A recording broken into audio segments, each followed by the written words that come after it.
कल हमारा दूसरा फेज़ है।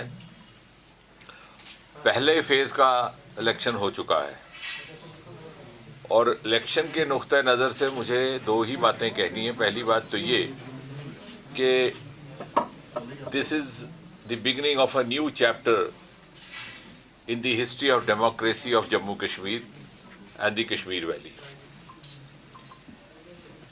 जो आपको कैच पॉइंट दे रहा हूँ। और secondly, for the first time this is actually now the introduction of true self rule and true autonomy, कि खुद मुख्तारी का मतलब क्या, उसकी मुराद क्या, जो हमें समझ में आता है वो ये कि जो ज़मीन से जन्मा हुआ, ज़मीन से उगा हुआ लोकतंत्र हो, जमहूरियत हो।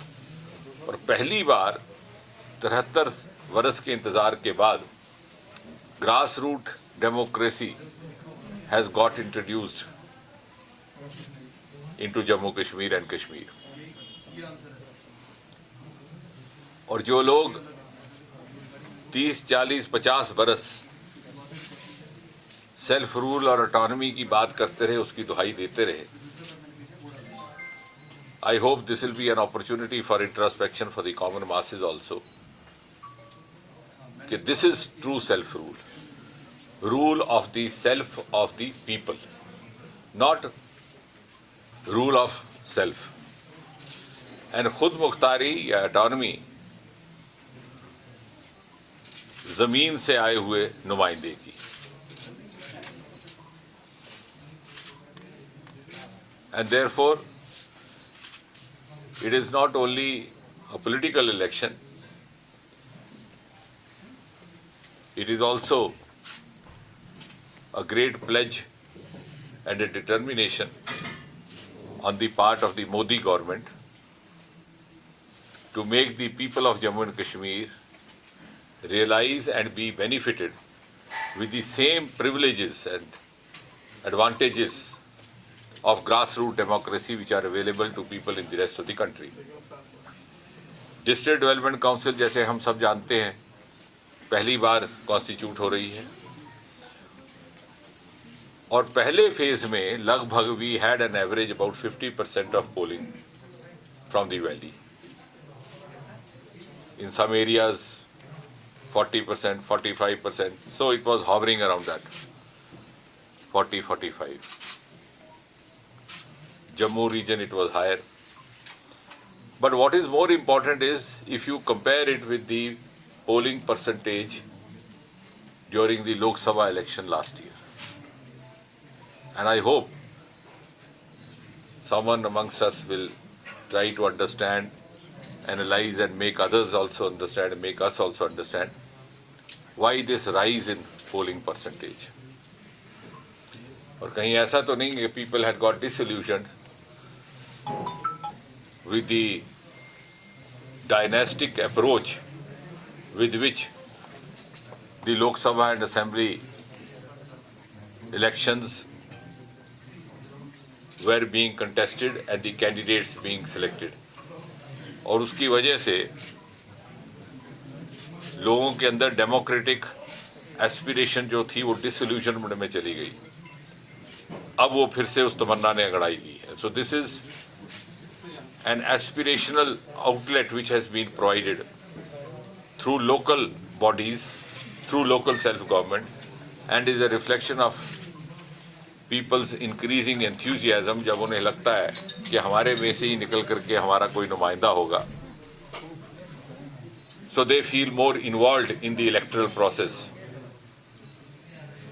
in comparison to the state of affairs which existed during the 2019 लोक सभा इलेक्शन, जब उन्हें लगता था कि साहब पहले एक पीढ़ी थी, अब दूसरी पीढ़ी, तो पुश दर पुश वही कैंडिडेट, वही उम्मीदवार, वही लीडरान, वही एमपी, वही मंत्री। So I am sure in the times to come this is going to usher and herald not only a new era in the democracy of Jammu Kashmir, but also in the mindsets and the mental attitudes of the people of this region. Because democratic aspiration जो है वो एक जैसी है. It knows no boundaries, it knows no religion, and that is the kind of culture, the political culture as well as culture as a whole which the Modi government seeks to establish. देखिए, सबसे पहली बात तो ये है कि अगर आपका इशारा है कि वो डेली वेजर्स और ये सारा जो मसला बना हुआ, सर आपके पास आए, हाँ वो डेली, उसमें ऐसा है, सबसे पहले तो मैं आपको ये वाजे कर दूं और मुझे कोई हिचकिचाहट नहीं कहने को, ये डेली वेजर आए कहाँ से, ये डेली वेजर आए कहाँ से? ये 2-3 साल में बीजेपी ने तो नहीं पैदा किए ना, ये पिछले गुनाहों का नतीजा है जो 2014 से पहले होना थी. मैं इस बात से इनकार नहीं कर रहा कि हम इनकी जिम्मेवारी तस्लीम करेंगे, हम लेंगे, लेकिन उससे पहले ये भी वाजे करना जरूरी है. मैंने कहा ना, हम पिछले पापों का प्रायश्चित करेंगे, we'll redeem the sins of our predecessors, लेकिन हम पापों की घंटी गले में नहीं डालने देंगे इनको. हम लोगों के पास जाएंगे, अवाम के पास जाएंगे, बार बार उनको याद करवाएंगे. जो मिनिस्टर बने, जो हुक्मरान बने, for reasons best known to them, कहीं लेन देन हुआ, ऐसे भी कहीं कहीं बातें आई और इन्होंने बैकडोर से लगाने शुरू किए. रहबरे तालीम, रहबरे सेहत, रहबरे ज़रात, अब होगी खैरात. ये हमने तो नहीं लाए सारी स्कीमें, हमने लाए क्या?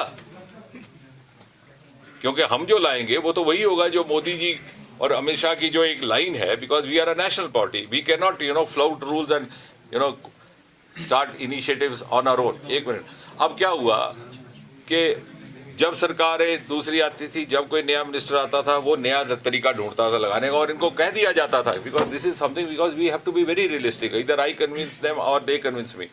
और ये बात हुई, 2-3 घंटे बैठे और उन्होंने बात इसको कबूल किया. इनको ये बेचारों को ठगा जाता था कि आप एक बार पैर घुसाड़ लीजिए, ये जम्मू कश्मीर स्पेशल स्टेट है, यहाँ सब परमानेंट हो जाते हैं. अब बताएं कैसे होता है? मैंने कहा अगर ऐसा होता तो अपने बच्चों को क्यों नहीं लगाते?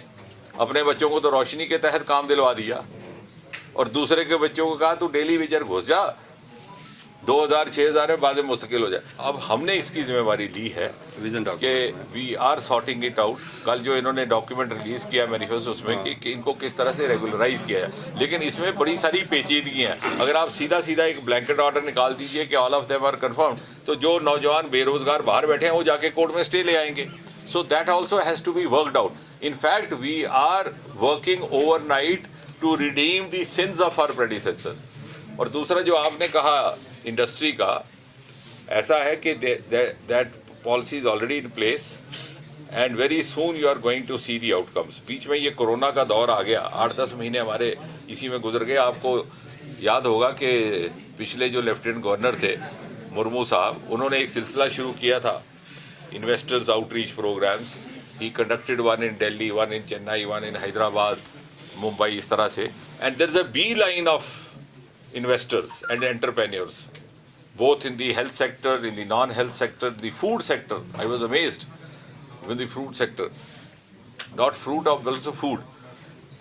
लेकिन फिर ये इसकी वजह से ये 6-8 महीने गुजर गए. But I think very soon that is going to be taken up again. आपका सवाल अपना नहीं है, महबूबा मुफ्ती जी का है उसका, लेकिन मैं जवाब दे देता हूँ. I wish you had asked an original question, but I will tell you.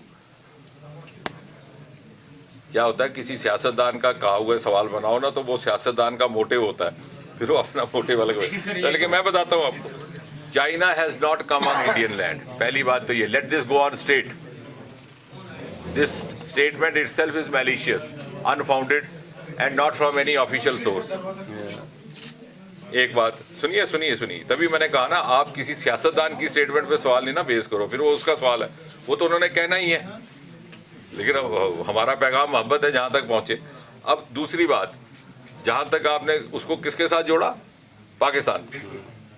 Pakistan को तो किसी ने आने नहीं दिया, बल्कि हमारा लैंड है उधर पड़ा हुआ POK, and that is the only issue between India and Pakistan. 9th round बातचीत चाइना को लेकर नहीं हो रही है. If you go into the backdrop that is different. LAC जो मैकमोहन लाइन है, उसके बारे में there have always been these issues since the time of Pandit Jawaharlal Nehru, because that line was not clearly defined. तो उसको लेकर के बात होती है, स्टैंड ऑफ भी बीच में उसका था, but that doesn't mean that China is come on India. And as far as Pakistan is concerned, there is no if any political leader says so कि पाकिस्तान से बातचीत क्यों नहीं हो रही इस मामले को लेकर के, I really feel very disheartened that a former chief minister should say so, because she was also part of the setup and subscribed to the same Parliament of India, her party, which passed a resolution in 1994 saying that if at all there is an issue between India and Pakistan, that's only to how to retrieve back the area of Pak-occupied Jammu Kashmir, which continues to remain under the illegal occupation. Otherwise, I agree with you, this hardship is more for the students and also for friends like you, क्योंकि आपने spot reporting करनी होती है. As far as we in the party are concerned, we have no objection to it. 4G लगे हमें भी दिक्कत आती है, लेकिन इसमें दो पहलू हैं. पहला तो ये है कि this also is sub judice, as he said. So that is one channel going on. Secondly, they have their own methodology of collecting inputs, the security inputs. अभी पिछले ही दिनों देखा आपने कि एक वारदात हो गई. So they are taking a call. As we party members are, opposed to it, that is far from truth.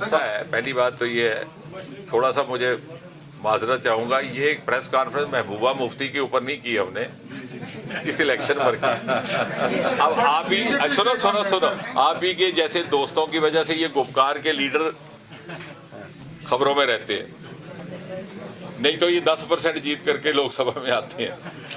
और दूसरी बात ये है कि अब आपने पूछ लिया तो इसका जवाब ये है कि आप ज़रा याद करिए 5-6 अगस्त 2019 से पहले इनका ये बयान था कि यहाँ पर बहुत बड़ा भूचाल आने वाला है और जेलों में खून की नदियाँ बहेंगी.